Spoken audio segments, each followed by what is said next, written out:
Let's welcome in the management at REC now. It's been one of the big buzzing stocks in the last few months or so. Is almost trading at a 52-week high. It's around the 160 level, and the Q3 numbers were declared recently. The management is now joining us. Sir, thank you so much for taking out time for us. Could you just first tell us that in the last 12 months, how has the power industry changed, especially after Uday? Do you see a lot of changes into a lot of, largely a lot of way these companies were operating earlier?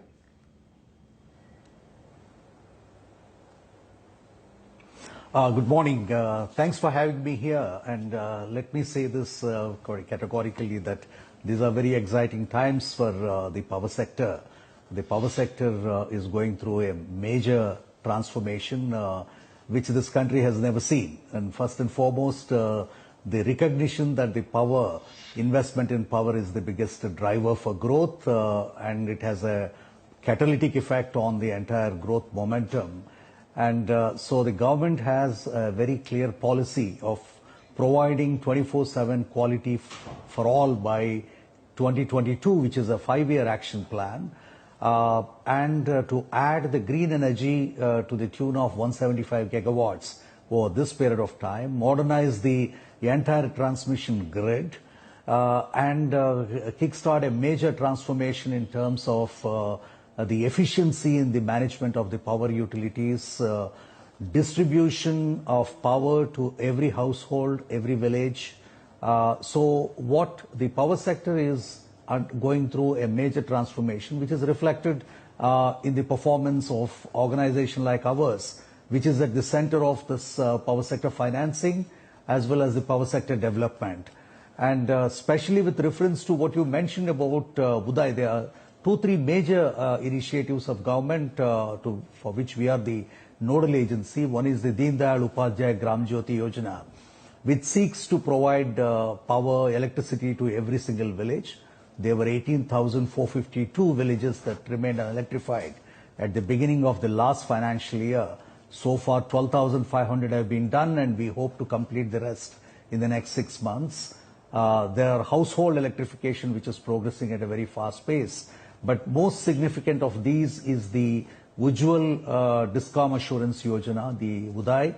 It's a recognition that the distribution companies need a major overhaul, modernization in terms of the financial management, technology upgradation, and governance reform. And this has been one of the major initiatives ever taken by the government, and of which the major restructuring has been done. This is the first time all the major stakeholders, that is the central government, state government, and all the power utilities have come on board together to commit themselves to certain efficiency parameters, both in terms of financial management and delivery of services to the clients, and also overall improvement in the power sector. So this is contributing and is likely to contribute to changes in terms of costs, efficiency, and the reach that we have never seen before. Right.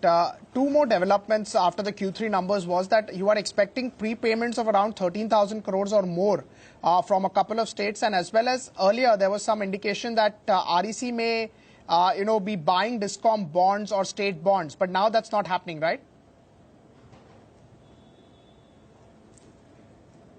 Okay, let me clarify this. The Uday principle was that since the distribution companies are debt burdened and the debt is constraining them for further modernization, further investment in the capex needs, the 75% of the debt was to be taken over by the state governments, so swapping essentially a high cost longer term debt with a medium-term, low-cost debt by the government, so that there's a greater operational space for the discoms in terms of their financial management, which will enable them to make greater investments in technology modernization and improve the overall efficiency, and committing themselves to certain operational parameters. Now, REC had an exposure of about 78,000 crores overall, but there were quite a few states which felt that there was no need really for prepayment. So the prepayment was to be made to the tune of about 62,000 crores to us. and of which we have so far received about 35,000 crores. We are expecting another 12,000 crores to come back. But let me say this.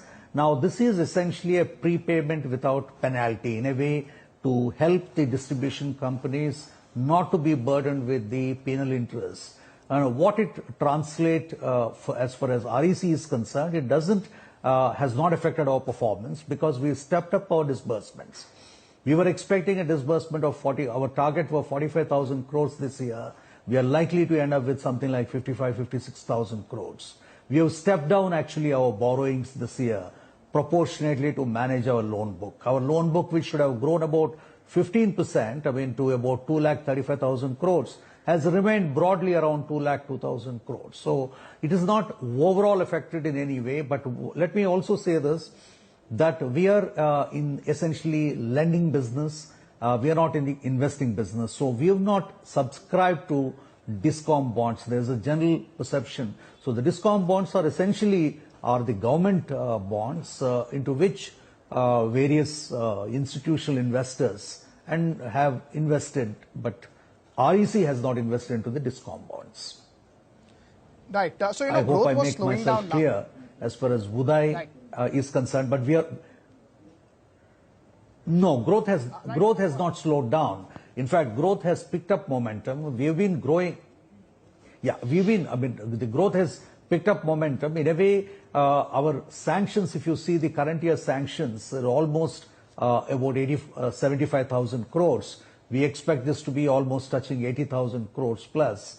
And our disbursements, which our target is of 45,000, we may exceed about 55,000. So our growth momentum has not slowed down, and I'm very confident, given the level of investments that are being made in the power sector, which is almost about 150,000 crores a year is the requirement in the entire value chain, and where we are active in the entire value chain, whether it is generation, transmission, distribution, modernization of the old, the replacement of the old thermal stations, and above all, more importantly, the renewables.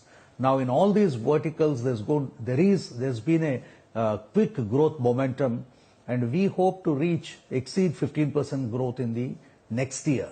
In fact, our expectation is in the next 3 to 4 years, our business must double.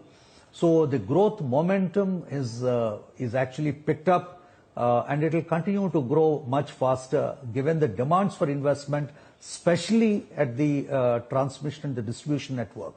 The entire distribution networks are being modernized. There's a big investment that's being made in feeder separation, smart metering, smart substations, and above all the energy efficiency devices. So if you look at the whole ecosystem of the power sector transformation, we are positioned at the center of it in terms of financing, promoting, and supporting.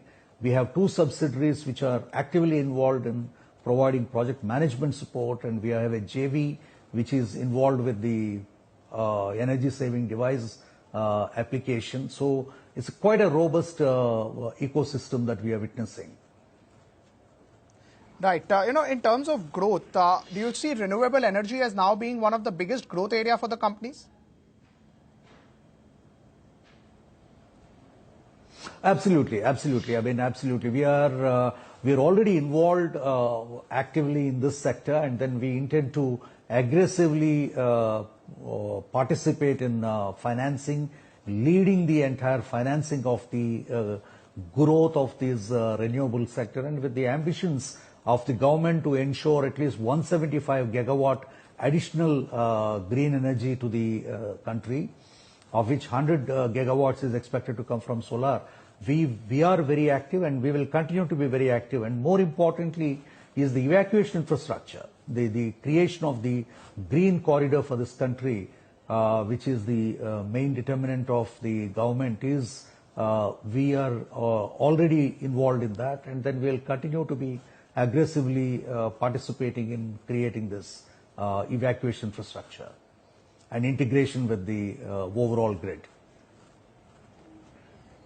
At the end of Q1 FY17, NPAs had actually inched up to about 4,800 odd crores. But now do you see signs of stabilizing as growth is coming in from renewable energy, some prepayments are coming in? Do you believe that NPAs have stabilized, or at least the worst is behind?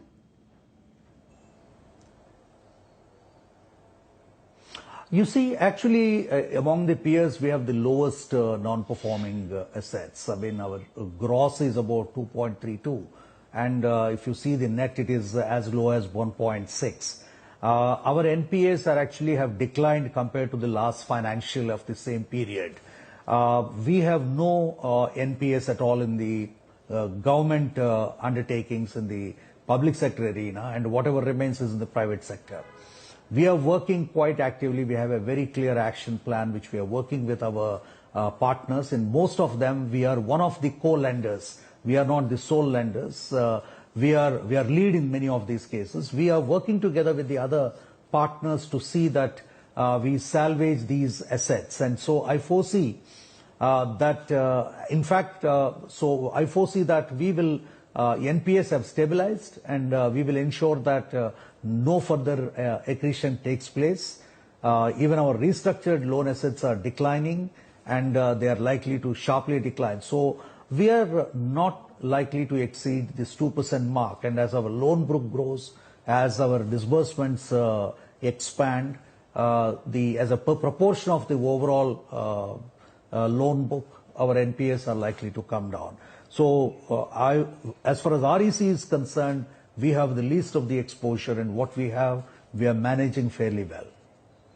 And I'm confident that in the coming years, that those issues in the next 6 months, you will see a remarkable difference as far as the NPAs are concerned. Right. Also, if you could just tell us that, for NBFCs, the key thing was that rates in the system were coming down, cost of funding was reducing, and that led to margins being higher. But for you, it's slightly different because you also have the ECB route. So going till June 2018, your cost of funding would still further decline?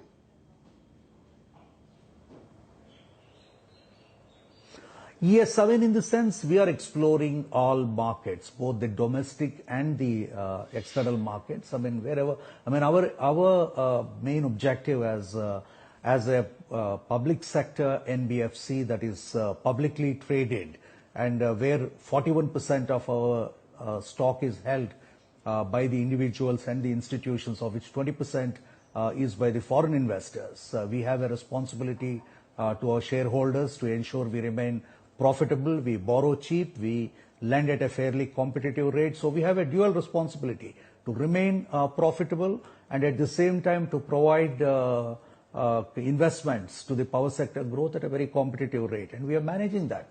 We are managing that essentially by being strategic in terms of our borrowing strategies, both in the domestic market and the external borrowings. As you are aware that we've just mobilized $230 million syndicated loan from the overseas market. We are likely to increase that. We have an ECB approval of $1 billion from RBI.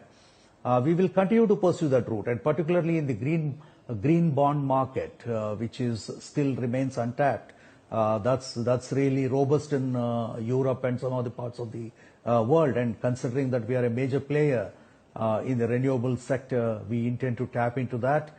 We are also doing a lot of work in terms of extending power to the villages which hitherto were living in the dark, including those households that have never had access. And just imagine the impact it has on the families, on the societies, on the economy. And so there's a huge socio-economic impact. So we also plan to tap into the social impact bond market, which is niche market, small market, that has not hitherto been tapped into. And this will further should lower our cost of borrowings. Right. Sir, thank you so much for taking out time for us. Always good to have a perspective from you. That was the management of REC, very confident that loan growth would pick up and NPAs would tend to come down. It's been one of the big buzzing stocks in the last 6 months.